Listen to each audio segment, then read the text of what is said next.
Gina, la idea es que la entrevista dure alrededor de una hora, puede durar un poquito más quizá, Sí, y no hay vamos a hablar, problema, lo tengo sí, separado. perfecto. Y vamos a hablar, bueno, de diferentes temas, desde tu historia personal, cómo llegas al trabajo que haces, algunas reflexiones sobre tu propio trabajo, reflexiones sobre el movimiento de mujeres en el Perú las redes que hay, ¿no? Entonces, esos más o menos van a ser los temas principales. Tú me vas a Este, también preguntando, ¿no? Porque de yo te repente me voy a estar disparo preguntando. y ya, ya, Yo te voy a preguntar, yo te voy a perfecto. preguntar, yo te voy a preguntar. Me vas Bueno, a entonces, orientar, ok. sí, sí, sí, sí. ¿Puedo tomar mi café mientras tanto? Claro que sí. Entonces, para empezar, yo sé que todo el mundo te pregunta directamente sobre tu trabajo como feminista, como intelectual, como activista, pero me gustaría saber un poco de tu historia personal, que de pronto ha detonado de tu historia de vida, o qué recuerdos, qué memorias tienes, y que tienen que ver con lo que haces ahora. Mira, yo tuve la enorme suerte de que cuando estaba trabajando en el Instituto Nacional de Cultura, hubo un grupo de peruanas que fue a un seminario de 5 meses o 6 meses, creo, en Holanda, y trajeron el encargo de hacerlo acá. Y en el Instituto Nacional de Cultura fue el responsable, donde estaba trabajando Alicia Sebastiani, que era la jefa de mi oficina, y me lo encargó. Yo estaba trabajando en investigaciones de frontera, estaba muy contenta, y dije, wow, y esto yo no sé mucho qué voy a hacer, en fin, pero hay que asumirlo. Y fue extraordinario. Tuvimos más o menos 3 meses y medio de seminario acá en Perú, fuimos como 30 personas, 3 hombres y las demás mujeres de diferentes partes del Perú además, y ahí durante 3 meses comenzamos a descubrir realmente lo que era la mirada. El género no existía todavía, ¿no? Como concepto, estoy hablando del 79. Y entonces, pero bueno, toda la mirada de lo que pasaba con la mujer en general, con la mujer en el Perú, en las diferentes regiones, además hicimos trabajos de campo, bueno, como te digo, 3 meses completitos, ¿no? Y con una feminista inglesa, Kate Young, que era realmente extraordinaria, o una holandesa también, Vicky Meinen, y el resto eran las primeras feministas de América Latina, Magdalena León de Leal, Marcia Rueda, ellas fueron las que vinieron y nos comenzaron a dar los elementos. Entonces, cuando hemos terminado estos 3 meses, ahí fue donde algunas de nosotras pensamos que no era posible perder teníamos libros, teníamos separatas, teníamos inquietudes, qué sé yo, y entonces ahí es que nos comenzamos a juntar para ver cómo la seguíamos, y de ahí surgió la importancia de ponerle un nombre adecuado a nuestra realidad, y se nos ocurrió, por supuesto, el nombre de Flora Tristán. ¿Por qué? Porque Flora Tristán primero tenía raíces peruanas de diferentes formas, su padre había tenido relación con el libertador Simón Bolívar, ella era una persona que había sido socialista, de convicción pre-marxista, incluso por la lucha por los trabajadores, ¿no? En la Unión Obrera, por ejemplo, y al mismo tiempo era feminista, por el tipo de vida que le había tocado vivir, que bueno, que realmente es fascinante poder seguirla, ¿no? Y entonces pensamos que esa mujer, ese nombre, ese personaje reunía las dos dimensiones que nosotros queríamos darle a Flora Tristán, un compromiso con su realidad y con el cambio, y al mismo tiempo una mirada desde lo que comenzamos a descubrir eran los feminismos, ¿no? Bueno, así surgió Flora Tristán. Nuestra relación con los partidos de izquierda en ese momento era bastante fluida, en el sentido que salíamos a las calles cuando había huelgas o marchas de apoyo, etcétera. Hicimos incluso jornadas de ayuno, me acuerdo, muchas cosas hicimos de solidaridad con los y las trabajadoras de ese momento, ¿no? Sin embargo, al poco tiempo que salimos por el aborto, porque era el 28 de mayo, me parece, entonces hemos ido a la calle, nosotros que jalábamos a muchas mujeres, llegamos creo que no más de 50 y terminamos 20 con el tipo de agresión que tuvimos, ¿no? Y ninguno de los compañeros, entre comillas, que nos aplaudían como feministas serias, comprometidas, nadie fue. Y al día siguiente en el diario de Marca, que todavía no era diario de Sendero, porque era diario de las izquierdas, en la tercera página había un artículo de uno que tú capaz conoces, porque ella es también literata, de un poeta, Paco Bendezú, que se llamaba "Las feministas son flores sin regar".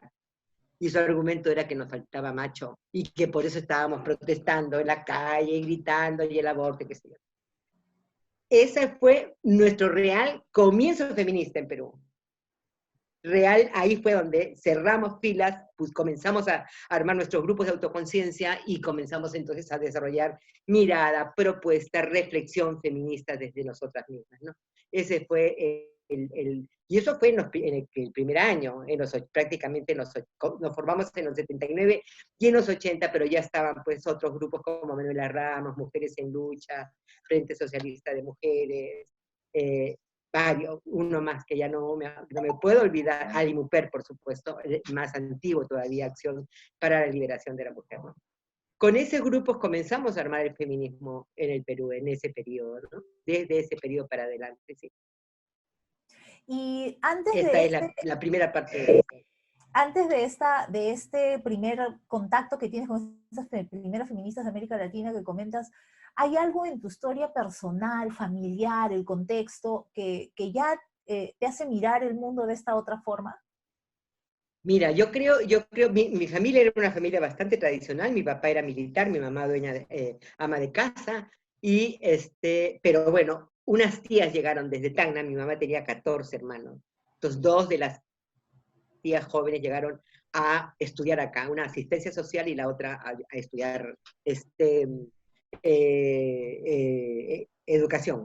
Bueno, y entonces cuando ellas tenían que hacer sus prácticas, me llevaban. Entonces yo he estado en los barrios, en lo que se llamaban las barriadas de esa época, con mi tía viendo cómo era, qué sé yo, a la cárcel de mujeres, porque tenía que hacer sus entrevistas, yo iba. Y entonces yo me acuerdo que cuando regresaba al colegio, hacía mis composiciones de año, de vacaciones, cómo te fue en tus vacaciones, qué hiciste, y yo contaba adecuados para las niñas, ¿no? Bueno, esa fue mi primera relación y luego, qué sé yo desde siempre, por ejemplo, cuando yo me casé nunca llevé mi nombre de casada, sino de soltera, me parecía que era bastante autónoma. Entré a la universidad a pesar que en mi familia nadie de la familia estudiaba, me costó mucho entrar. Creo que esa es otra de las cuestiones, o sea, cuando yo decidí entrar a la universidad, porque además tenía el apoyo de otras gentes, como una mujer que también tuvo influencia, fue ya me voy a acordar, Macera, que era la hermana del Macera, el historiador, ¿no? Ella fue la que también me insistió mucho, porque ella era casada con un militar joven, un mayor, me insistió mucho en la importancia de hacerlo, ¿no? De estudiar. Y entonces cuando decidí estar en la universidad, la negociación fue la siguiente, me pagaban el preuniversitario que quedaba en la avenida Arequipa, me acuerdo del doctor Ismodes, en las mañanas, todas las mañanas, y en las tardes, 3 veces por semana tenía que ir al instituto de Elena Rubinstein para aprender a ser dama, a tomar el té, a fumar. Fue realmente tan impresionante que cuando yo entré a la universidad dije, puchica, esto no es conmigo. Entonces, claro, esas son las experiencias, ¿no? Luego mi militancia política en Chile, yo estuve muchos años en Chile, ¿no? Fue extraordinaria, no teníamos ninguna idea feminista, no la teníamos, pero una de las compañeras nuestras, que tampoco, creo que era la única feminista que había, era Julieta Kirwood, esta que es nuestra primera teórica en América Latina, ¿no? Julieta, entonces con Julieta lo que había era una sensibilidad especial, no había necesariamente feminismo, ¿no? Pero en fin, ese tipo de cosas fueron las que de alguna forma nos fueron formando. Yo he vuelto a Perú, votada por Pinochet, y bueno, y hemos de alguna forma perdido espacio. Yo no podía regresar a Chile, Alejandra tampoco, ni su papá, pero fuimos los tres votados, pero fue tan impresionante que en los 80 estábamos en una reunión, creo que era el 80 en la segunda conferencia mundial de la mujer, y fuimos era en Copenhague, y yo me asombré tanto cuando me dijeron, hay unas chilenas que te están buscando. Eran las compañeras de partido, de colegio, o sea, de universidad, perdón, que estaban todas feministas. Habían formado ya el grupo de la mujer, y luego comenzaron a formar La Morada, ¿no? Un poquito más adelante, la organización La Morada. Entonces, el proceso nuestro en toda América Latina ha sido ese, ¿no? Veníamos de estos compromisos políticos partidarios con nuestra realidad, y al mismo tiempo, en un momento determinado, nos dimos cuenta de que por ahí realmente la cosa no iba, y comenzamos a armar entonces los grupos feministas, ¿no? Y eso ha sido realmente en general en muchos países de América Latina. ¿Y cómo tú sientes que tu trabajo ha modificado tu propia vida, tu propia experiencia de vida? Muchísimo, muchísimo. Yo, o sea, soy lo que soy porque me comprometí con una causa como la causa feminista, ¿no? Y claro, yo no fui académica, aunque enseñé en la universidad, aunque tú sabes, tengo escritos, Mm. artículos, libros, etcétera, ¿no? Y tengo mucho respeto a lo que se ha hecho en la academia, por ejemplo, acá en Perú, lo que se ha hecho en San Marcos, en la Católica, los estudios universitarios, especialmente San Marcos, creo yo, ¿no? Con Mema Manarelli. Creo que han sido avances pues impresionantes, ¿no? Sin embargo, yo me defino más como una activista que reflexiono sobre la práctica nuestra, ¿no? Porque de ahí es donde saco yo la posibilidad de reflexionar sobre nuestras miradas, nuestras políticas, las nuevas tendencias, las nuevas conflictividades, que con conflicto es como crecen los movimientos, y no realmente sería pues una cosa más o menos estática, que no es lo que es el feminismo, ¿no? Entonces, creo que a medida que íbamos comprometiendo con la construcción de este movimiento y luchábamos por la autonomía, no solamente en cuanto organizativa, sino también de ideas, es que eso le da a tu reflexión una mirada totalmente diferente, ¿no? Entonces creo que por ahí ha sido la práctica misma la que nos lleva a hacer ese tipo de aprendizajes y reflexiones, ¿no? Y Eso diría sientes, yo. y tú militando en el feminismo por tanto tiempo, ¿sientes que ha habido un cambio en estas décadas, en esa misma experiencia?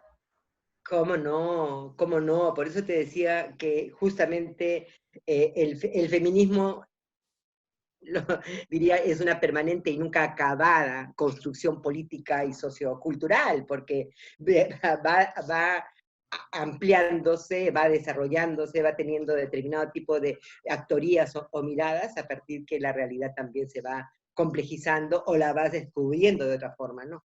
Nosotras hemos nacido como un grupo básicamente de clase media en toda América Latina, con mayor o menor relación con otros movimientos. Nosotros en Perú tuvimos la enorme suerte de tener un movimiento urbano popular de mujeres potentísimo, donde estaba Marilena Moyano, Esperanza de la Cruz, o sea, en fin, ya los nombres me olvido después de tanto tiempo, pero ese movimiento fue el que nos estuvo permanentemente también presionando para una mirada diferente, una mirada arraigada en nuestra realidad, ¿no? Y entonces, y luego vinieron además, al comienzo, creo que lo de la sexualidad, por ejemplo, fue lo que comenzamos a desarrollar posteriormente con la entrada de las compañeras lesbianas. Porque al comienzo estábamos todas lesbianas, no lesbianas, negras, no negras, qué sé yo, juntas sin ninguna diferenciación, pero las compañeras lesbianas, cuando hicimos el encuentro feminista acá en Perú, que fue el 83, que fue el segundo encuentro, yo me acuerdo que eso fue muy, muy, muy, muy interesante, porque estábamos armando el proyecto, el encuentro con el eje de patriarcado. Patriarcado y iglesia, patriarcado y Estado, patriarcado y democracia, patriarcado y su sexualidad, en fin. Y entonces una de las compañeras que había venido de México a ayudarnos, dijo, ¿y qué pasa con, no hay uno sobre lesbianismo? Y yo muy abierta, dijo, claro, le digo, ¿cómo no? Hagamos un mini taller de lesbianismo. Imagínate, mini taller. Hicimos ese mini taller que mientras en nosotros tenían 20 o 50 mujeres, acá había 350. O sea, más de la mitad de la participación en el encuentro, ¿no? Entonces ahí las lesbianas comenzaron a, obviamente, a hacernos grupos también a desarrollar grupos de autoconciencia con nosotras, sacaron la revista Al Margen, formaron el grupo lesbiano feminista, y bueno, y además conflictuaban. Yo me acuerdo que Flora sacaba la revista Viva, y un día Nelly Gipsuya, que era una de las líderes del movimiento lésbico inicial acá, viene y me dice, quiero hablar contigo, porque tú siempre apoyas, dice que estás con nosotros, vas a las movilizaciones, pero a ver, ¿dónde estás acá? ¿Qué dice la revista Viva?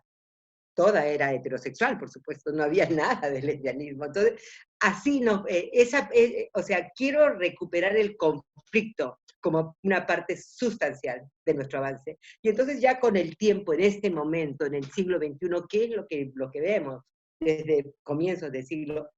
Otras actorías, una potencia muy grande de movimientos que antes estaban más en los márgenes, más invisibilizados, como el movimiento de mujeres negras, o el movimiento afro, o el movimiento indígena. Y entonces el poder lograr que tu movimiento tenga estas diferentes voces, te cambia evidentemente la forma de análisis. Yo me acuerdo que esta mujer feminista negra brasilera, Sueli Carneiro, ella tenía una cosa muy interesante, ella decía, cuando ustedes, Gina, hablan de que quieren romper el encierro doméstico de las mujeres, ¿de qué mujeres están hablando? Si nosotras las negras nunca, o sea, fuimos esclavas, fuimos amas de leche, fuimos,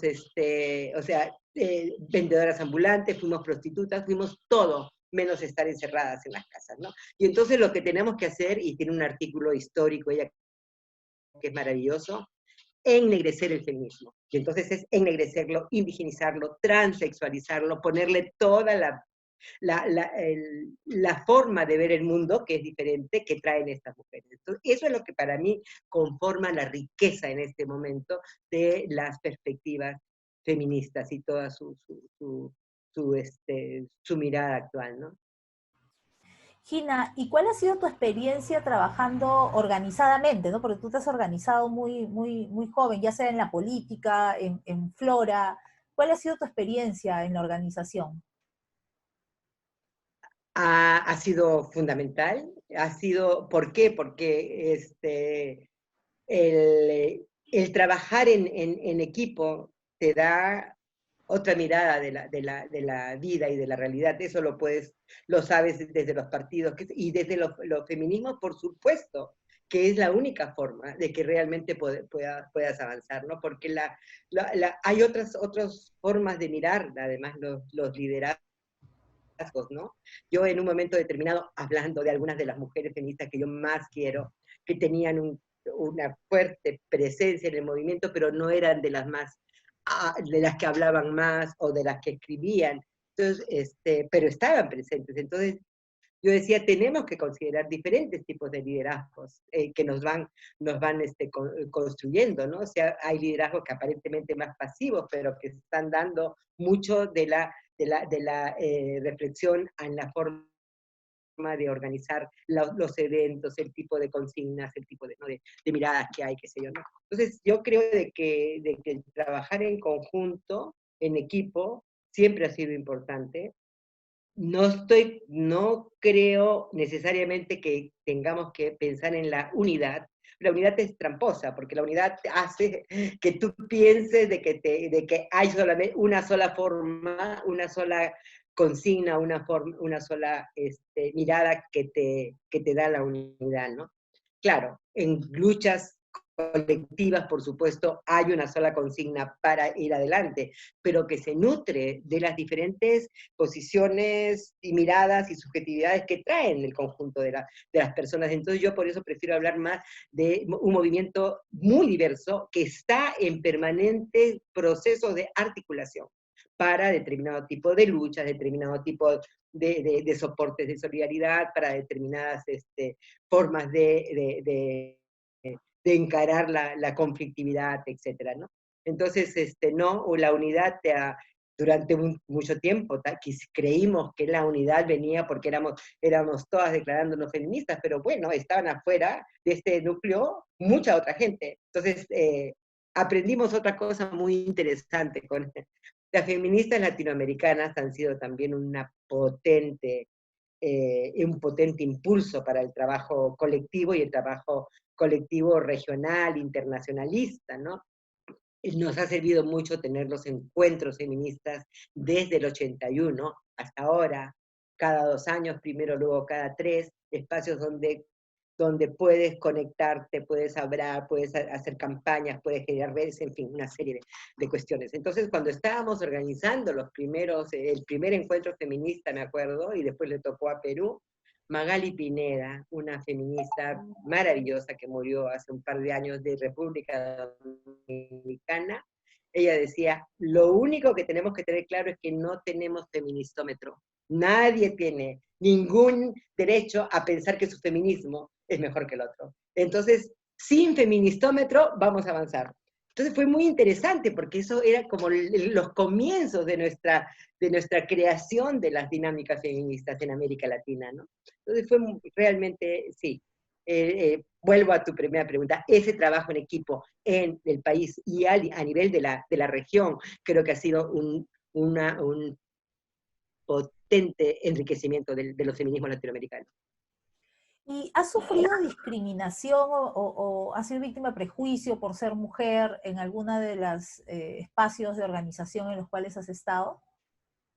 A ver, fíjate que tomé una forma de discriminación que para mí fue muy, muy esclarecedora, muy fuerte además. Yo estuve en Estados Unidos, mi papá lo cambiaron cuando yo tenía 10 años más o menos, ¿no? Yo estaba asombrada porque en los ómnibus las negras y los negros iban atrás y no adelante, y había baños para negros y para... Yo no entendía, y me acuerdo que un momento en uno de los aeropuertos, que no sé por qué estaba, me metí al baño de gente negra, de mujeres negras, ¿no? Y por supuesto me sacaron, me dijeron, ¿qué haces acá? Este es nuestro espacio. Y entonces yo ahí me cayó, dije, claro, o sea, realmente esta separación hace de que la gente no tenga por qué aceptar a esta otra gente que las está. Creo que eso fue como una primera cosa, ¿no? El aprender, después yo me acuerdo que esto es muy, muy, muy intenso, mira, llevé fotos de los Andes acá, de los indígenas, mujeres y hombres, tejiendo, cosiendo con su ropa típica. Y cuando lo llevé para exposición en el colegio allá, me dijeron si ese era mi abuelo. Y yo casi me morí, le dije, no, ese es, y me di cuenta que yo decía, esa es otra cosa de mi país. Entonces, todo eso realmente me hizo pensar en otra forma de ubicarme en el mundo. No fueron como las primeras discriminaciones de los otros y mías que asumí. Luego, cuando ya yo no, en el partido no sentí nunca, no, creo que por lo menos no me di cuenta, no creo que había mucha articulación en la gente del partido allá en Chile, que fue, como te digo, mi experiencia. Acá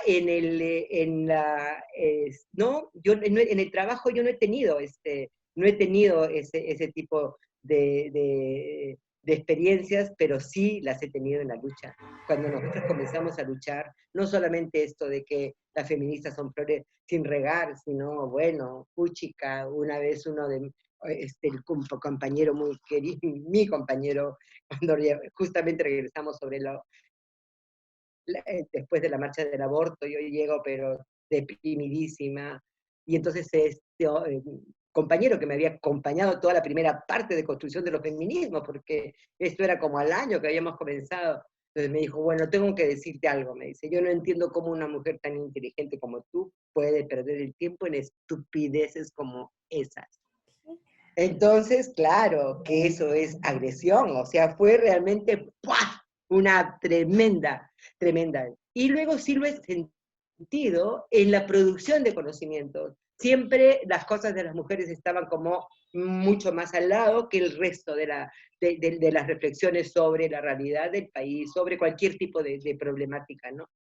Por suerte hemos tenido muy buenas periodistas, hemos tenido gente literata excelente, que también han sufrido mucho la discriminación, ¿no? Pero que justamente ahora están como levantando. Bueno, estábamos me estabas contando estas anécdotas de esta discriminación que venía desde la academia, desde la producción del conocimiento. Sí, bueno, creo de que eso siempre ha sido y sigue siendo hasta ahora una disputa nuestra más o menos fuerte, ¿no? Porque no, generalmente todo lo que es la producción de las mujeres se ve como producción femenina menor, ¿no? De ahí la importancia, por ejemplo, de los encuentros de escritoras que se están haciendo, que ya es el segundo, donde por supuesto tú has estado, y que reflejan todo lo que las mujeres estamos aportando y avanzando, y eso tendría que ser para todas los aportes o las profesiones, ¿no? De las mujeres. Creo de que eso es interesante. Nosotras en la reunión creo que era el 34 encuentro de la Asociación Latinoamericana de Sociología el año pasado, sacamos un comunicado, las académicas, que por supuesto participaron ahí, que fue muy interesante, justamente diciendo ese tipo de dimensiones, lo que nosotras habíamos aportado a la academia, una academia que seguía mirando la realidad en forma bipolar, en forma dicotómica, mente, cuerpo, la subjetividad no existía, etcétera, etcétera. Entonces, toda esa mirada nueva en la forma de conocimiento partiendo desde otros parámetros, desde otros epistemes, ha sido el gran aporte feminista no solamente a la academia, sino a la producción de conocimientos, ¿no? Y eso es una cosa que yo creo que es muy, muy, muy valorada. Y ha significado pelea, ha significado evidentemente conflicto, ¿no? Para poder abrir espacios. Eh, ¿Puedes contarme sobre tu experiencia y las estrategias que has utilizado para trabajar desde tu organización? Flora, en este caso, ¿no? Bueno, mira, Flora se creó hace 40 años, 41 años ya, este que viene, y entonces hay una cosa que es importante que también decía la Julieta, cuando tú echas a andar una idea al mundo, ya no te pertenece. Y entonces, claro, no es que Flora no me pertenezca, yo me siento profundamente Flora, pero el proceso de Flora ha sido un proceso muy, muy rico, con muchos cambios, con muchas personas que han asumido la conducción de forma bastante bien, ¿no? Creo que los primeros años fue muy, muy interesante porque nosotros éramos un grupo bastante amplio y éramos asambleístas. Entonces, en nuestro grupo inicial estaba no solamente Ana María Portugal, que era una de las feministas más antiguas, Rosa Dominga Trapazo, yo era atea, o sea, no soy creyente, y sin embargo, Rosa Dominga era monja, pero una monja absolutamente feminista que defendía todas las miradas que teníamos y además nos aportaba reflexión, ¿no? Entonces, ese fue el comienzo de Flora, fue realmente muy, muy, muy interesante, ¿no? Y hemos estado así, con una coordinación bastante fluida, luego cambiamos a tener una cosa un poquito más formal de dirección y de programas, pero hay una cosa que a Flora la caracterizó y creo que la sigue caracterizando, ¿no? La caracterizó desde el comienzo.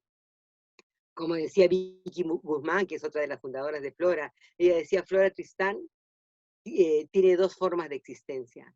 Por un lado, es un centro de trabajo y de estudio feminista que ayuda a profundizar el conocimiento sobre la realidad de las mujeres, y al mismo tiempo es parte indesligable de la construcción de un movimiento feminista. Dos miradas. Uno, esto evidentemente contribuye a la construcción, pero no nos quedábamos en una sola cosa, no nos quedábamos en la producción del centro, éramos básicamente activistas y militantes feministas, ¿no? Creo que ese ha sido eso ha sido lo que caracterizó a Flora, esa ha sido mi experiencia posiblemente más enriquecedora en todo el proceso de Flora, ¿no? Hasta ahora, pues las grandes movilizaciones, los días festivos, el calendario feminista, el que creamos, el que recuperamos del resto de América Latina, como por ejemplo el Día No Más Violencia contra las Mujeres, ¿no? Eso fue muy interesante porque también fue algo que hicimos en beneficio, o sea, recordando a las hermanas Mirabal que habían sido asesinadas por Trujillo, el dictador Trujillo en República Dominicana. Y yo hace como 3, 4 años, un poco más quizás, yo he estado también muy metida en el Foro Social Mundial, después podemos hablar también de eso. Fuimos a Turquía y nos fuimos, la reunión era en la parte donde estaba la gente de Kurdistán, ¿no? O sea, la parte que estaba, bueno, más o menos en conflicto, no mucho menos que ahora, pero estaban, ¿no? Ahí en conflicto. Y bueno, yo pedí, aparte de saber la realidad, cómo estaban los conflictos, qué sé yo, ver a las feministas. Y fui. Y entonces en la casa de las feministas había así como tú tienes atrás tus fotos de mujeres, igualito, estaban todas las mujeres turcas y de la zona que habían contribuido, y de repente el afiche de las 25 de noviembre de las hermanas Mirabal. Yo digo, wow, ustedes celebran. Dijo, pero por supuesto, sabemos lo de las hermanas Mirabal, y ese es un día que nosotros también celebramos, ¿no? En Kurdistán. Entonces, claro, eso es como una pequeña anécdota que da realmente mucho gusto cuando ves cómo este calendario feminista, así como el 8 de marzo es un poco de todas, cada una le da su propio contenido, también el día 25 de noviembre se ha convertido en un día universal para los feminismos, ¿no? En toda América Latina, en todo el mundo, la verdad. ¿Y tu trabajo en el Foro Social Mundial cómo ha sido?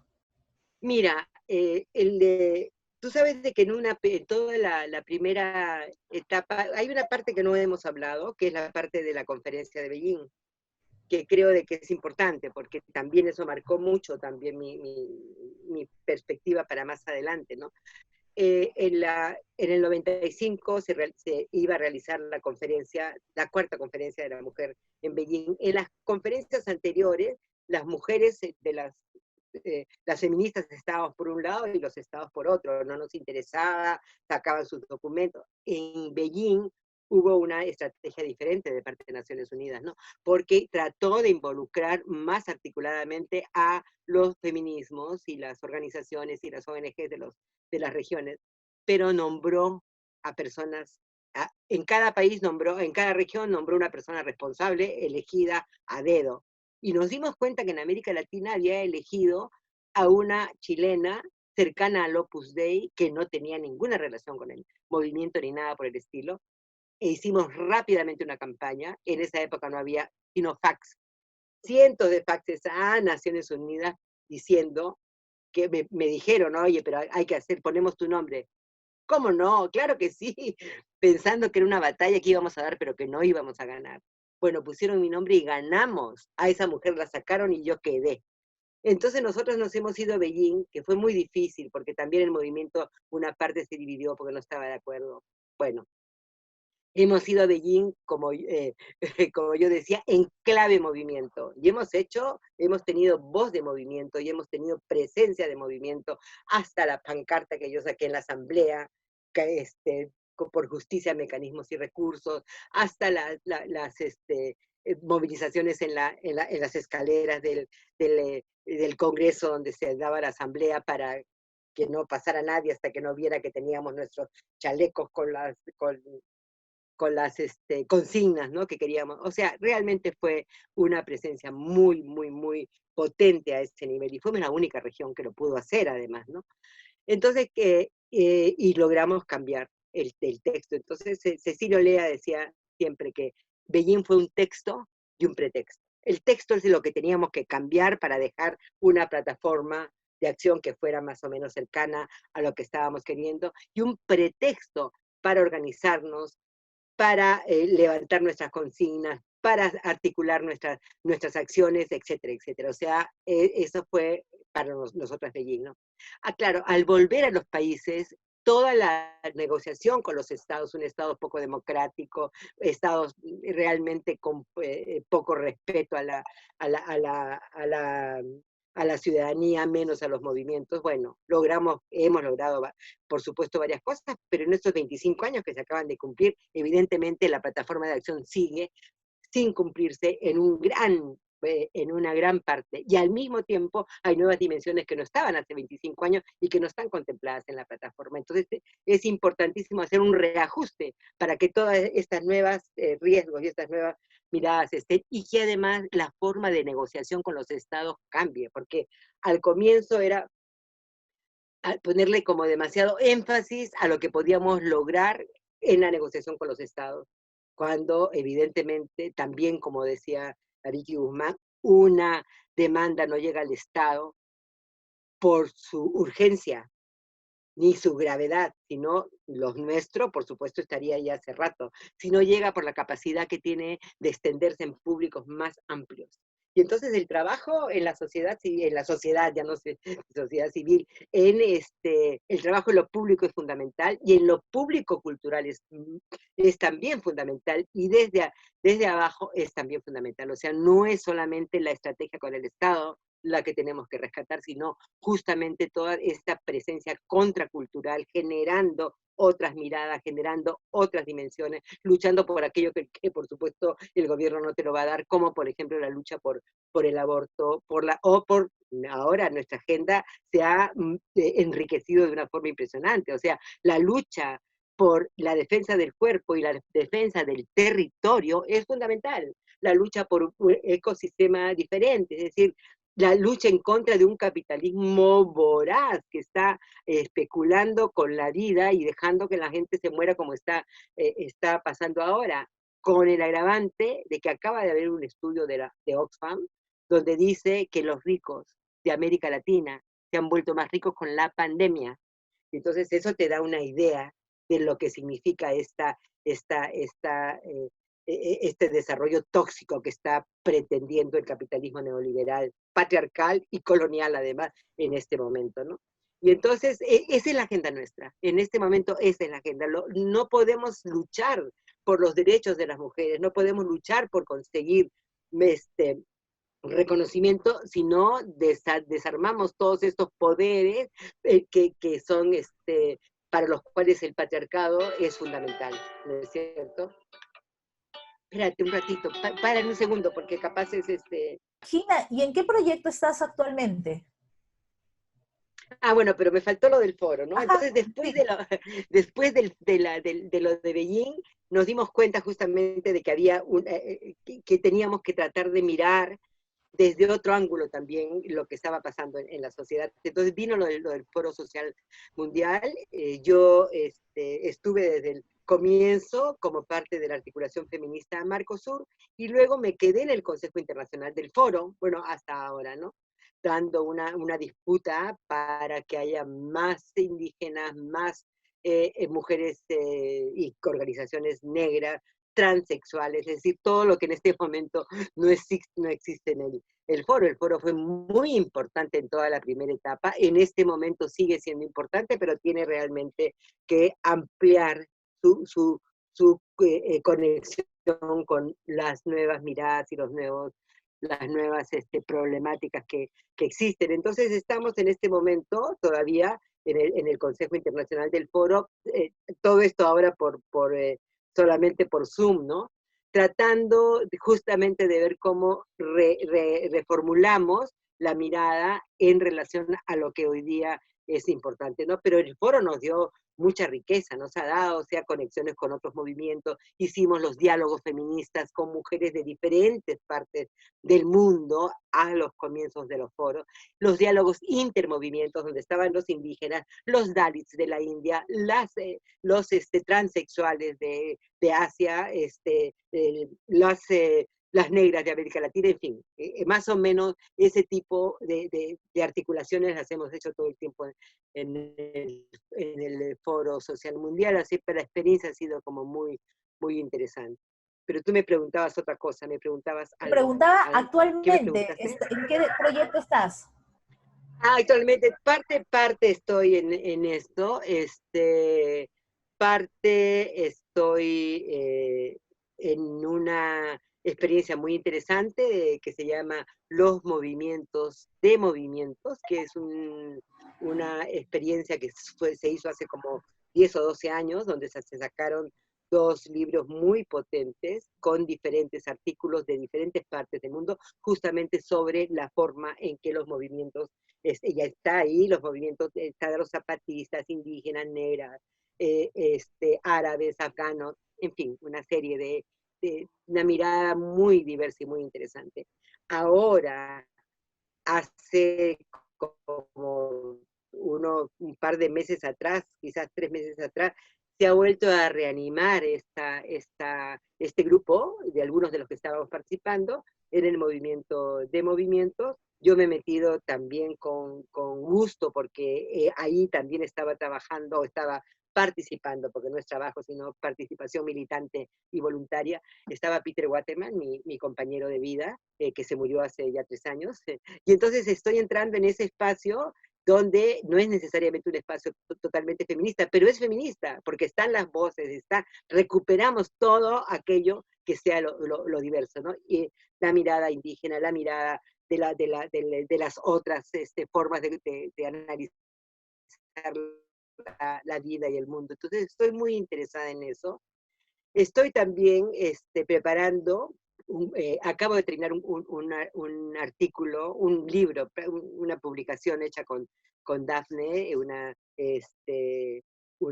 compañera joven mexicana, Dafne Cuevas, sobre 25 años después de Beijing, ¿no? Y te lo voy a mandar, porque ya está en edición en línea, ¿no? Y donde tengo más o menos, ponemos algunas de estas ideas que te he estado dando sobre qué pasó 25 años y qué es lo que tiene que hacerse ahora. Y Yo, ahora sí, estoy tratando de recuperar sistemas feministas latinoamericanos nuestros, aparte de los que sabemos, o sea, a partir de nosotras mismas, la subjetividad, el punto de vista, a partir del conocimiento situado, bueno, qué indígenas, qué es lo que están aportando las miradas de las compañeras negras a partir de sus prácticas. Es decir, entonces me estoy así como metiendo en algo que me viene preocupando y estoy trabajando ya hace un tiempo, que es toda esta mirada para llamarla de alguna forma, decolonial o anticolonial, donde están todas las otras voces que enriquecen una mirada feminista, como te decía al comienzo, ¿no? Las indígenas guatemaltecas, por ejemplo, que son realmente impresionantes, pero en general, ¿no? En general creo de que América Latina tiene una producción de reflexión desde estas diferentes posicionamientos que es realmente enormemente enriquecedora, ¿no? Estoy en eso. Vamos a ver cuánto tiempo me lleva. Estoy capaz preparando un pequeño curso online para eso. Estoy viéndolo con Cecilia Olea. Puede resultar interesante, la verdad. y En eso estoy. ¿Qué más? ¿Cómo?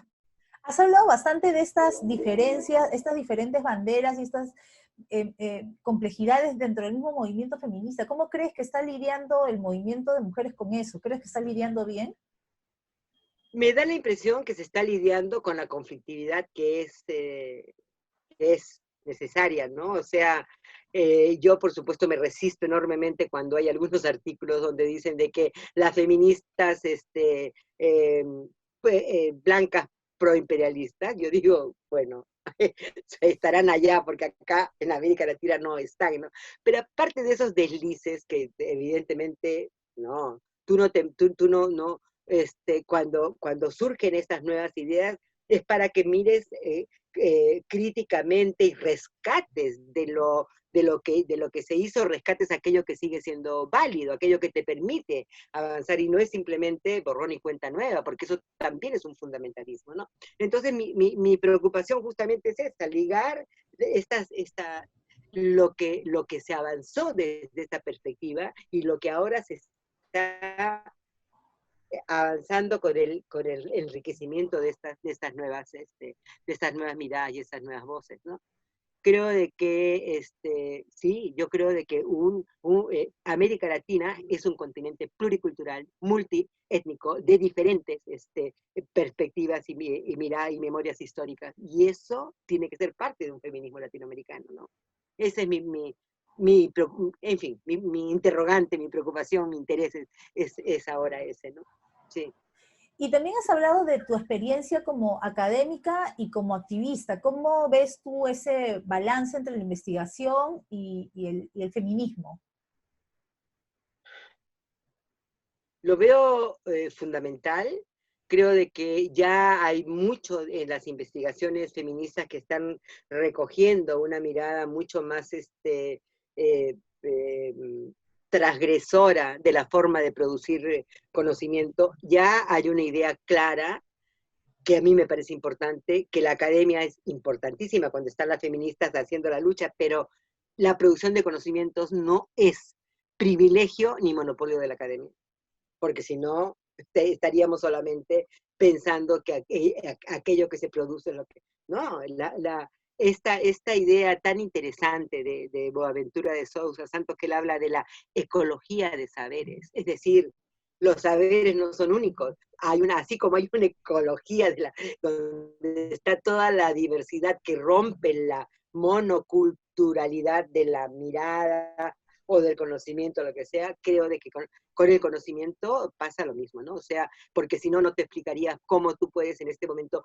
recuperar miradas como la del buen vivir, o recuperar a Vyayala como una forma de nombrar a América Latina, que no es simplemente un nombre, es toda una mirada, ¿no? Una mirada que es cuestionadora de aquello que existe, que posiblemente sigue existiendo, pero que hay una forma de matizar su absolutismo, porque hay otras realidades que están queriendo y están poniendo la voz y están poniendo la experiencia, ¿no?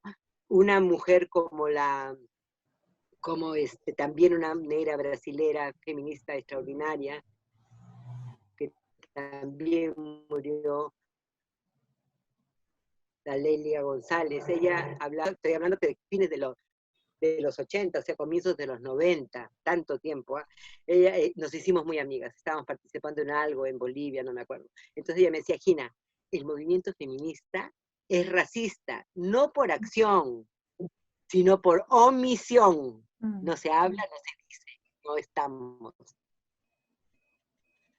Entonces, bueno, este es el tipo de impulsos que a mí me ha permitido cambiar los nombres. O sea, a América Latina ella le puso otro nombre que se llama americanidad, porque daba cuenta entonces de las raíces también afro que tenía el continente y las raíces diversas de las indígenas y qué sé yo, ¿no? ¿Puedes repetir Entonces, el nombre porque se bueno, cortó un poquito? creo que me abrí demasiado.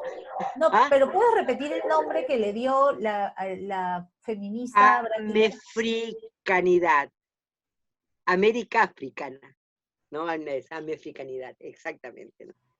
Entonces, esa para mí es la producción también de conocimientos, ¿no? Desde otras diferentes experiencias y miradas, te abren otras dimensiones del mundo, ¿no? Entonces, creo de que no, tu experiencia situada y tu subjetividad produce una forma de mirar el mundo que es importante, que es tan importante como cualquier otra, y que entonces es importante para la academia siempre y cuando la recupere como tal, y no con esta relación sujeto-objeto, ¿no? Que evidentemente ya a nosotras las feministas no nos viene de ninguna manera Claro.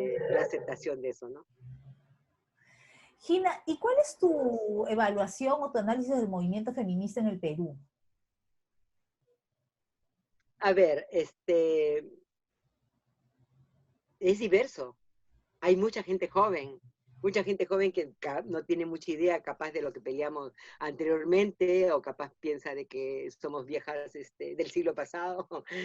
Hay de eso, indudablemente, pero yo creo de que hay mucha riqueza. Hay mucha riqueza. Hay grupos, organizaciones. Hoy día, por ejemplo, en esta semana la FEMUCARINAP cumple 14 o 15 años de existencia y es de una potencia y de una forma feminista propia que es realmente muy interesante. Está ONAMIAP, están varias mujeres con iniciativas diversas, están las compañeras trans, o sea, que antes ya no existían, incluso es más, cuando en el feminismo, en los encuentros feministas, las compañeras trans en el 2005, fíjate cuánto tiempo, pidieron ser parte, porque se sentían feministas, ser parte del encuentro, hubo una discusión abierta, por primera vez votamos, y bueno, ganamos las que queríamos que sí y perdieron las otras. Y el argumento de algunas de las feministas era de que las heterosexuales, que no era cierto, porque no todas éramos heterosexuales, me reconozco y me asumo bisexual. Bueno, las hetero, como no podíamos tener a los hombres en el encuentro, queríamos traer a remedos de hombre para que nos acompañaran. Y entonces a la lucha ha sido fuerte, te das cuenta. Entonces ahora su presencia para mí es realmente un logro fundamental desde su voz, desde su mirada, desde la forma en que la disidencia sexual comienza a ser un asunto realmente político y público, ¿no? Creo de que eso es importante y eso se da acá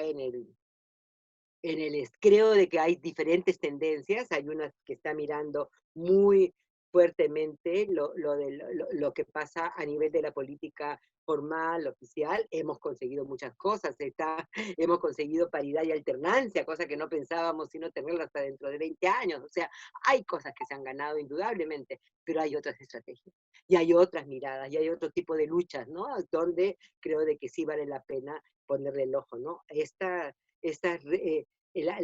son olas feministas, ¿no? O sea, las feministas, las escritoras que están aquí y allá, los grupos lésbicos que están haciendo diferentes cosas, las mujeres indígenas, las afro, ahora tenemos un movimiento afro, ¿no? Antes había, evidentemente, movimientos negros, movimientos afros, pero no había esta mirada feminista tan clara como la tiene Palabra, que también es una dimensión nueva, ¿no? Entonces yo creo que sí, tenemos jóvenes, tenemos diversidades, tenemos conflictividad, y justamente por eso vamos avanzando, creo yo, ¿no? Gina, ¿y cómo ha sido en estos años tu relación con otras organizaciones de mujeres en el país? ¿Cómo es hasta ahora? Mira, pues, ahora en el último periodo, yo he tenido una relación este, muy fuerte, históricamente, con algunas organizaciones, como te decía, el Movimiento Urbano Popular de Mujeres, ¿no? Marilena Moyano, cuando nosotros fuimos candidatas en un momento determinado con Alicia, con Vicky Villanueva, como independientes en la lista de Izquierda Unida en el 85, ¿no? Eh, Marilena Moyano apostó por nosotras, ¿no? Y fue, porque ella era también de partido, ¿no? Fue realmente un apoyo impresionante. Yo tuve una relación extraordinaria con las FEPOMUVES en general. Los conflictos de repente se venían a discutir aquí en la casa, yo me iba para allá, me quedaba a dormir, realmente no. Y bueno, con Marilena nos habíamos propuesto escribir un libro sobre sus experiencias en su movimiento y las mías en este otro movimiento, ¿no? Un poco viendo los avances, las limitaciones, nuestras diferencias, las urgencias, donde estábamos media frustradas, todo eso, ¿no? Bueno, se murió, ¿no? Y entonces mi libro, el, el, el que saqué unos años después, se lo dediqué, por supuesto, a Marilena, ¿no?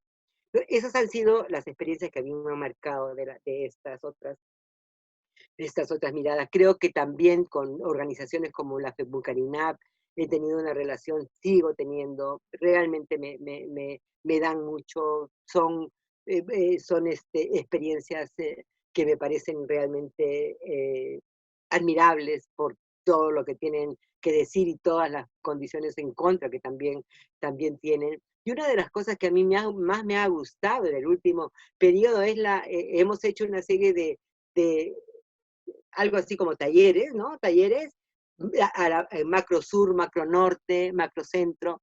Y entonces me encanta, porque son mujeres de diferentes organizaciones, diferentes experiencias de cada uno de los grupos aglutinados, ¿no? O sea, en el sur, en el norte, y entonces lo que se puede lograr en los talleres o ahora en los Zoom, hemos tenido unos cuantos Zoom, a mí me parece que es un enriquecimiento también personal. No es solamente que yo dé, sino que lo que yo puedo captar o aprender, ¿no? Y es realmente muy, muy interesante. Estoy básicamente dedicada a eso, sigo siendo parte de Prueba-Tistán, pero pues, evidentemente no estoy en la cotidianidad, eventualmente doy algunas miradas, algunos cursos, y soy de la articulación feminista Marcosur a nivel de la región latinoamericana, ¿no? Y con la articulación, bueno, impulsamos campañas, en fin, una serie de... Y creo que me gusta mucho la articulación feminista Marcosur porque es una corriente de pensamiento feminista política, ¿no? No es tanto una organización que tenga... No, estamos en diferentes espacios con diferentes organizaciones de mujeres, pero la idea es justamente esta, ¿no? Poder reflexionar, a ser una corriente que sea capaz de producir formas de reflexión a partir de la realidad que nosotros estamos teniendo como feministas en la región, ¿no? Entonces hay cosas interesantísimas, se han publicado, por supuesto, hay publicaciones sobre ecofeminismo, estamos sacando una publicación desde las economistas feministas, que también es muy interesante sobre en fin, las realidades acá en América Latina. Es decir, me mantiene como conectada a la reflexión, ¿no? Y claro, cada que yo puedo salir a las marchas, ahora ya no, por supuesto, ¿no? Salía, ¿no? Salvo cuando tuve problemas con la columna que me operaron, pero bueno, la calle sigue siendo mi espacio también de movilización. O sea, sí, eso. Gina, y hablaste de esta red de las feministas latinoamericanas Marcosur, dijiste. Marco Sur. El Hay, sur es el hay- marco. ya. El sur es el marco, ¿no? No Mm, Mercosur, Marcosur. Marcosur, sí. Sí, ¿Qué otras redes articulación. has formado? ¿Qué otras redes internacionales? He participado, ¿no? En la formación de Alacem, por ejemplo, que tenía que ver con mujeres, no eran abogadas, pero tenía que ver con derechos de las mujeres. He sido una de las fundadoras de REPEM, eso fue maravilloso porque comenzamos con CEAL, que era el centro, que hasta ahora sigue, que es muy interesante, ¿no? Pero bueno, en CEAL hacíamos cuestiones en general, pero no había voces de las mujeres muy articuladas. Entonces de ahí es de donde sale REPEM, ¿no? Entonces con Rocío Rosero, no, yo estaba ahí desde el comienzo y estábamos dando los cursos, qué sé yo. Entonces siempre me gustó muchísimo, ya no estoy, pero bueno, la sigo queriendo mucho, ¿no? Por todo lo que están haciendo. Luego, en Down, esta red internacional, también en los inicios, muy interesante, con gente muy, muy interesante, con Gita Sen, ahí estuvo una que ya se murió también, que fue esta feminista argentina-cubana, Isabel Larguía, que fue la primera que comenzó a hablar de trabajo doméstico, el trabajo invisible, antes que las italianas, ¿ah? Estoy hablando de los comienzos de los 80, ¿no? Entonces, bueno, esas mujeres fueron esos son los espacios donde yo de alguna forma he transitado. También la articulación feminista Marcosur, también, la he comenzado a... Y bueno, hay varias otras, ¿no? O sea, y si no, no las he creado, pero he participado mucho.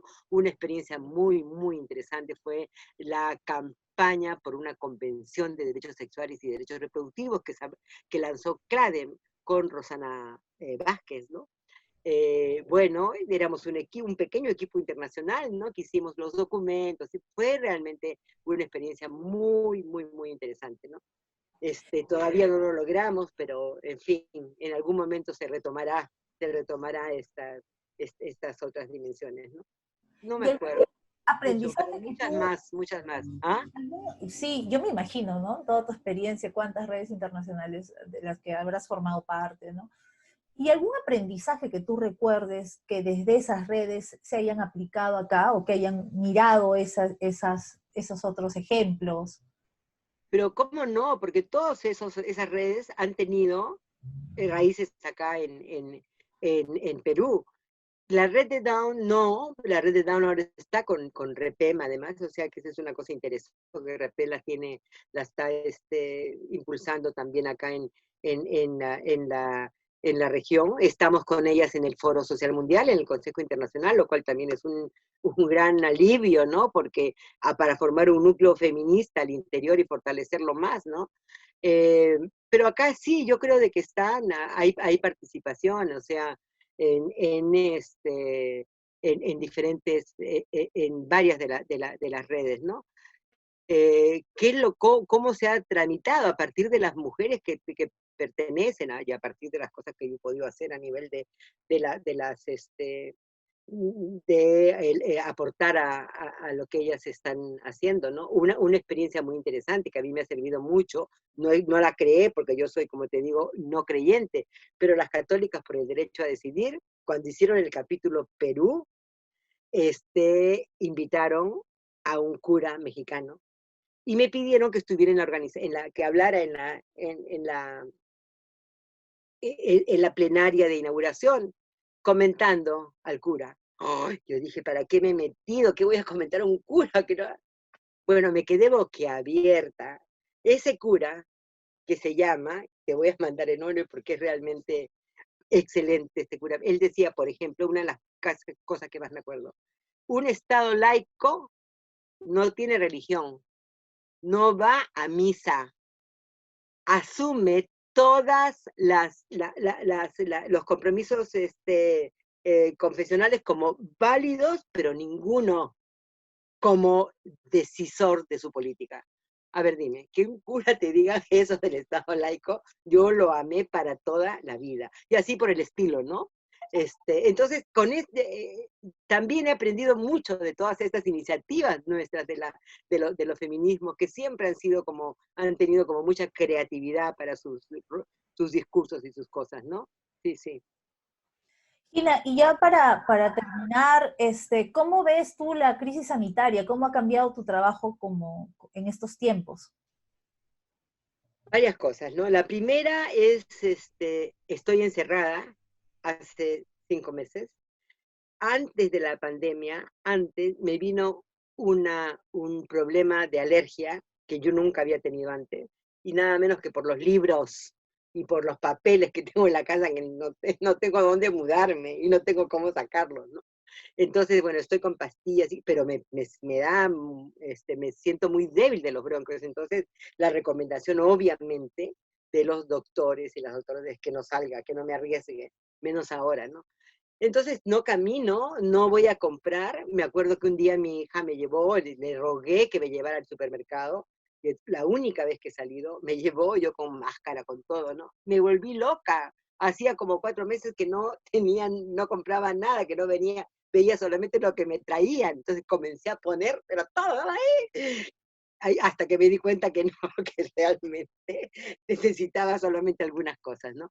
Entonces, esa sensación de que no eres dueña de tu vida, que tienes que... Hay mucha solidaridad en mi edificio. Me vienen, me llaman, me dicen que necesito, o sea, no, bien. Pero, y entonces bailo. Todos los días pongo música y me pongo a bailar, que es la única forma de estar, de sentir que estoy haciendo, ¿no?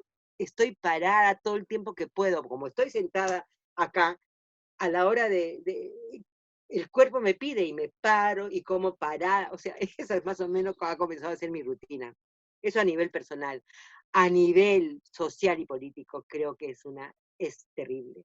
Es terrible lo que está pasando porque es realmente una epidemia que tiene esta especie de racismo epidemiológico, porque quienes se están muriendo, mira lo que está pasando en la Amazonía, por ejemplo, ¿no? Que sin ningún tipo de servicio de salud, mira lo que está pasando en los barrios populares, o sea, o lo que está pasando en Brasil, ese Bolsonaro es un fascista que está diciendo que si se mueren, no importa, es una especie de limpieza étnica lo que él está queriendo hacer, ¿no? Con los negros y con los indígenas. A eso está pasando. Lo que yo te decía de que ¿cómo es posible que estos empresarios no sean capaces de poner la salud al beneficio de la población y sigan haciendo lo que están haciendo, ¿no? Entonces, realmente yo creo de que si hay alguna cosa positiva en esta pandemia, es la indignación frente a la injusticia, la indignación frente a no tener un servicio de salud mínimamente adecuado. Sé que se está haciendo lo más que se puede, no se puede posiblemente hacer más, claro, había muchas otras cosas que hacer sin duda, ¿no? Y comenzando por un bono universal, sin ninguna duda, ¿no? Que se está retaseando, que no se está dando, y entonces nada, tenemos que hacer algo realmente que responda, no al beneficio de las transnacionales o los empresarios como está pasando ahora, sino realmente el beneficio completo de la población, ¿no? Es muy, muy, especialmente además, o si no, los pequeños empresarios también, ¿no? Y no estos grandes ladrones, realmente yo creo de que son unos delincuentes. Nuestra clase empresarial alta son unos delincuentes que se aprovechan del sufrimiento de su país. ¿Y crees Eso es lo que, que el COVID ha impactado de manera especial a las mujeres? mira, yo creo, dos cosas hay en esto, ¿no? Fíjate, primero, se mueren más hombres, eso está más o menos claro, pero las mujeres están teniendo una, no una, muchas dificultades. Primero, el nivel de violencia contra las mujeres es tremendo en toda América Latina, incluso hay ya estudios especiales de Naciones Unidas, de la UNFPA, de diferentes sitios que está diciendo qué está pasando con la violencia contra las mujeres acá mismo, ¿no? Las feministas, el ministerio, y no está haciendo lo suficiente. Hay violaciones, especialmente a adolescentes. Y por supuesto, cuando salgamos de la pandemia, los embarazos no deseados van a ser muchos. ¿Y quién va a responder por eso? Claro, nosotras las feministas vamos a tratar de dar todos los apoyos necesarios, pero tampoco podemos frente a un gobierno, a un Estado que es incapaz de reconocer el derecho de las mujeres a decidir sus embarazos, especialmente cuando son violadas y no los quieren tener, ¿no? Pero al mismo tiempo el trabajo, se ha triplicado el trabajo de las mujeres en la casa. Eso lo sabemos de sobra. Pero más, el teletrabajo para las y los que lo están haciendo. Es una barbaridad, es realmente trabajar el doble, sin ningún tipo además de tiempo real, ¿no? Porque entre estás con los hijos, estás con la cocina, estás con el teletrabajo, se te va el día y sigues trabajando hasta las 10 de la noche. Te lo digo por mi hija, en general, por el conjunto de gente amiga. Ya la OIT ha sacado, antes de esto, algo como para ver los derechos del teletrabajo, pero ahora con esto tenemos que luchar porque realmente se ponga una legislación y se reserve los derechos de los trabajadores. Es más, yo creo de que ya es tiempo que comencemos a cambiar en los horarios de trabajo. 100 años estamos con 8 horas. Cuando, si tuviéramos 4 horas de trabajo, como dice nuestro caricaturista más querido, que es Carlín, Carlos Tobar, o sea, con 4 horas de trabajo podríamos dar el trabajo a mucho más gente, tendríamos más tiempo para otro conjunto de cosas que realmente creativas, parte de una vida que merezca ser vivida, como dicen las economistas feministas, ¿no? Eso es lo que necesitamos, ¿no? O sea que la lucha es fuerte, es por los derechos de las mujeres y es por los derechos también al ocio, el derecho a menos horas de trabajo y el derecho a regular las nuevas formas de trabajo. Es decir, chica, tenemos por delante muchísimo que hacer, como diría nuestro poeta, ¿no? Oye, una cosa que yo no he dicho, soy madre, tengo una hija que ahora tiene 40 y tantos años, tú por favor tienes que ponerlo, Claro. y soy viuda de hace 3 años, y ya no sufro, ya no hago, ya no estoy en duelo, nomás en recuerdo, y buenos recuerdos. Imagínate, 28 años, la, la más larga de mi vida y la más linda, la verdad. ¿Y Entonces cómo has el Peter manejado el Waterbuck ha feminismo? sido. ¿Ha habido algún conflicto dentro tuyo entre el feminismo y la maternidad? Bueno, lo que pasa es de que sí, o sea, que por supuesto mi hija es lo máximo que tengo, ¿no? Pero claro, al comienzo yo estaba, nada, militando, qué sé yo, entonces su papá quería tener hijos, entonces yo digo, ya, ok, voy a esta cosa que tengo que hacer en Bolivia. Me acuerdo que nos íbamos con 3 amigas a dar un curso, imagínate, todas nosotras valentonas, ahí, y nos juntamos con él, con el papá de Alejandra en Arica. Ahí la conseguimos a la Alejandra. Llegando, entonces yo misma me sorprendí tan rápido, le digo, pero ¿qué hago? Ahí fue, después de darme este salto, ¿no? Así de postergar un poquito para darme este salto, fue ahí. Pero bueno, no, mira, yo desde el comienzo, que yo he tenido, ¿sabes qué? Eso por favor sí quiero también que esté. Yo he tenido una suerte increíble, porque he tenido, bueno, el papá de Alejandra, que era un buen papá.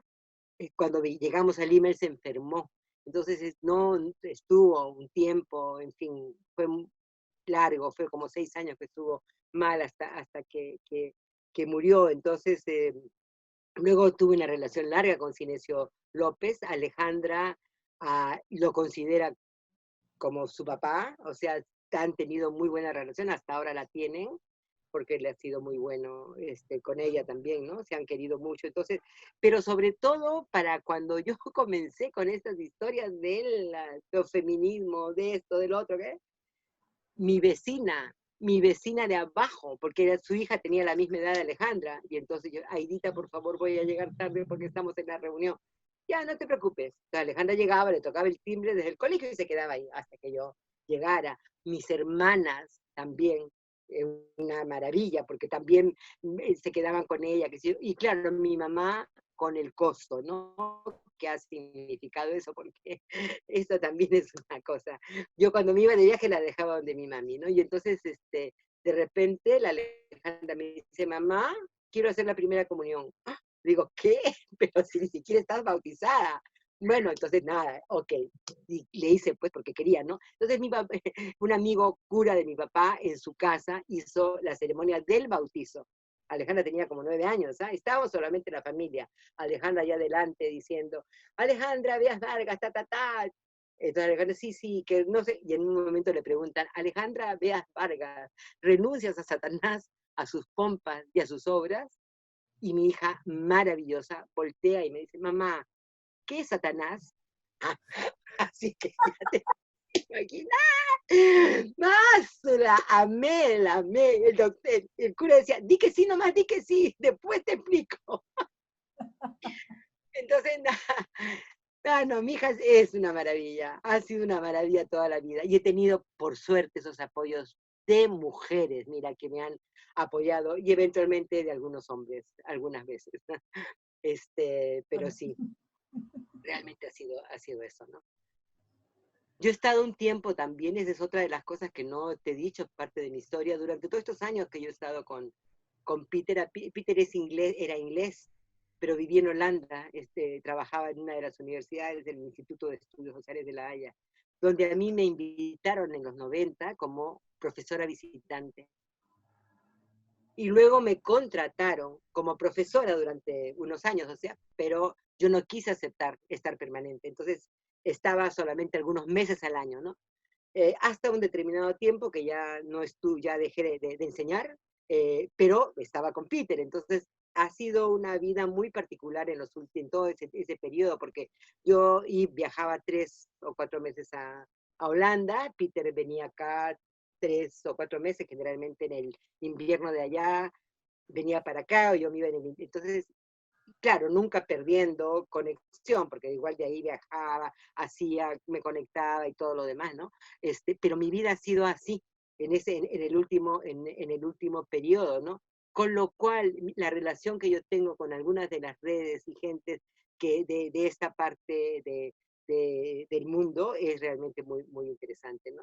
Y además, yo creo, como yo le decía a Peter, nuestra relación es tan buena porque estamos juntos algunos meses al año y después tenemos libre 2 meses por acá y 2 meses por allá. Entonces nunca te aburres, te das cuenta. Porque siempre, ¡ay, qué lindo! Ya viene la época. Pero todo ese otro tiempo estás tú en lo tuyo, en lo propio, ¿no? Entonces Claro. sí, he sido más o menos unos 8 meses acá en Perú, 8 o 9 meses en Perú y 3 o 4 meses allá, ¿no? Y entonces con el Peter viniendo, yendo y viniendo. Esa ha sido mi vida. Qué bonito, Gina, qué bonito escucharte, qué bonito saber de toda tu trayectoria, ya más a nivel personal, ¿no? Y encontrarle bastante sentido, ¿no? A cómo has llegado a hacer todas estas cosas que haces ahora. Muchísimas gracias, te agradezco nuevamente por tu tiempo, por tu generosidad, Gracias a y ti, seguramente nos súper. vamos a seguir encontrando, pues, en este camino, ¿no? En Por el que ahí estamos. supuesto. No, y además yo a ti te felicito, por favor, una de las nuevas voces que tenemos, me parece que es realmente maravilloso. Y hay que seguirlo, seguirlo, seguirlo. Ya sabes. Muchísimas gracias, Gina. Pues ya te dejo para que hagas tus cosas. Ok, Muchísimas adiós, gracias. chao, chao, chao. Chao. Adiós.